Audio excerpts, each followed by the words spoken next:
Dear students, how are you? अच्छे हैं? चलिए, हम लोग इससे पहले इतिहास जानने के स्रोत के विषय में पढ़े थे। तो इतिहास को पहले लेखों के आधार पर उनको वर्गीकृत किया गया था। तो पहला क्या था, याद है किसी को? पहला क्या था? पूर्व ऐतिहासिक काल। पहला क्या था? पूर्व ऐतिहासिक काल। दूसरा, तीसरा, ऐतिहासिक काल। तो पूर्व ऐतिहासिक काल का क्या पहचान? कोई लेख उपलब्ध नहीं है। आगे का क्या होगा? लेख उपलब्ध है लेकिन उसको पढ़ा नहीं जा सकता। और ऐतिहासिक काल में क्या है? लेख उपलब्ध है और उसे पढ़ा भी जा सकता है।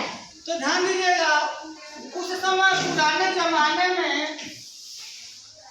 तो कागज था नहीं, तो पहले कैसे लिखा गया होगा जिसको पढ़ करके हम लोग इतिहास के विषय में जानकारी करते हैं। एक सवाल है कि नहीं? सवाल है, सवाल है। तो देखिए, आप लोगों के ही बीच से आकर के आप लोग बारी बारी से बताएंगे कि लेख किस पर लिखा गया था। ठीक है, तो आइए सबसे पहले पहला में कौन आएगा? आ जाइए और आप बताइए आप कौन हैं? मैं ताड़ के पेड़ का चौड़ा पत्ता हूँ। कुछ लेख मेरे पर भी लिखे गए हैं, इसीलिए मुझे ताड़ पत्ता। अच्छा, सुने क्या कहे हैं? ताड़ के पेड़ का चौड़ा पत्ता हूँ, कुछ लेख मुझे मेरे ऊपर भी लिखे गए हैं, इसलिए मुझे ताड़ पत्र कहा जाता है। ठीक है, यानी कि ताड़ के पेड़ का चौड़ा पत्ता। ठीक है, इतनी बात आप जानेंगे। चौड़ा पत्ता होता है ना, ऐसे पत्ता रहा होगा। ठीक है, इसी पर लेख लिख दीजिएगा। ठीक है, चलिए इनके जोरदार ताली बजाइए। दूसरा नंबर पर आइए, आप बताइए कौन है आप? आगे बढ़ के बताइए। मैं भुर्ज नामक पेड़ की छाल हूँ। कुछ लेख मेरे ऊपर भी लिखे गए हैं, इसलिए मुझे भोजपत्र कहा जाता है। ठीक है, क्या बताया इन्होंने? भुर्ज नामक पेड़ की क्या है? छाल है, और कुछ लेख उस छाल पर भी लिखा गया है, इसलिए उसे भोजपत्र कहा गया है। तो यहाँ पर लिख देता हूँ, भुर्ज नामक पेड़ की छाल।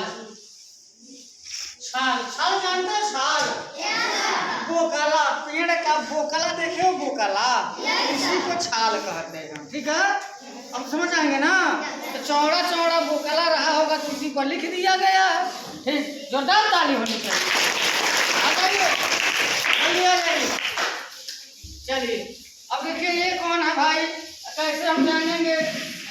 आपके विषय में बताइए।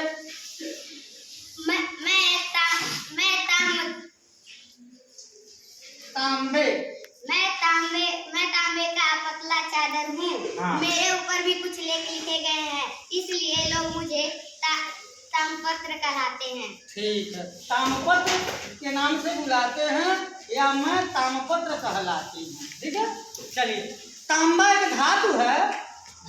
तांबे का क्या है? एक पतली चादर होती थी। टीन देखे हैं? टीना पर लिखा जाता नहीं? लिखा जाता है। तो ऐसे तांबे का पतला चादर था, उस पर भी लिखा गया, उसको क्या कहा गया? ताम्रपत्र कहा गया। चलिए ताली बजाइए इनके लिए। हाँ, आ जाइए। आप कौन है भाई? मैं एक पत्थर का खंभा हूँ। मेरे ऊपर भी कुछ लेख लिखे गए हैं, इसलिए मैं स्तंभलेख कहलाती हूँ। पत्थर का खंभा, पत्थर का ऐसे क्या होगा? खंभा होगा, उसको गाड़ दिया गया और उसी पर लिख दिया गया। ठीक है, बिजली का खंभा देखे हैं? आप देखे होंगे, उस पर प्रचार के लिए बहुत से लोग कागज चिपका देते हैं, उस पर कुछ लिखा रहता है, किसी दुकान का प्रचार रहता नहीं रहता। ठीक वैसे ही प्राचीन काल में, इतिहास के शुरुआती दिनों में पत्थर के जो खंभे थे उस पर भी लिखे गए थे लेख, जिसको पढ़ करके उस जमाने के विषय में, उसके इतिहास के विषय में जानकारी मिलती है। तालियां। आ जाइए, बताइए क्या है। मैं पत्थर का एक बहुत बड़ा चट्टान हूँ, मेरे ऊपर भी कुछ लेख लिखे गए हैं। एक बार और बोलिए, तेज बोलिए। मैं पत्थर का एक बहुत बड़ा चट्टान हूँ, मेरे ऊपर भी कुछ लेख लिखे गए, इसलिए मुझे शिलालेख कहते हैं।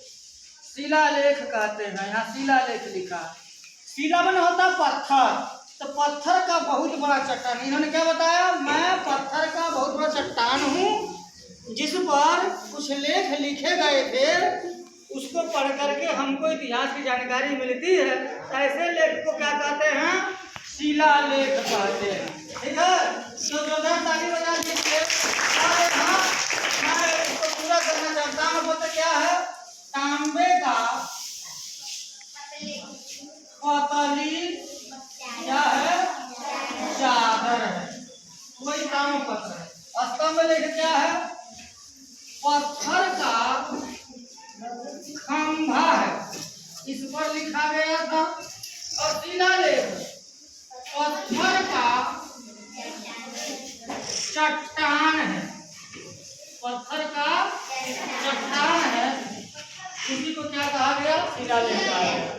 चलिए, मैं चाहता हूँ एक बार सभी लोग आ जाइए और क्रम से लग जाइए। आइए, जल्दी आ जाइए, इकट्ठा हो जाइए। आप लोग पहले नंबर पर आ जाइए। ताड़पत्र, भोजपत्र,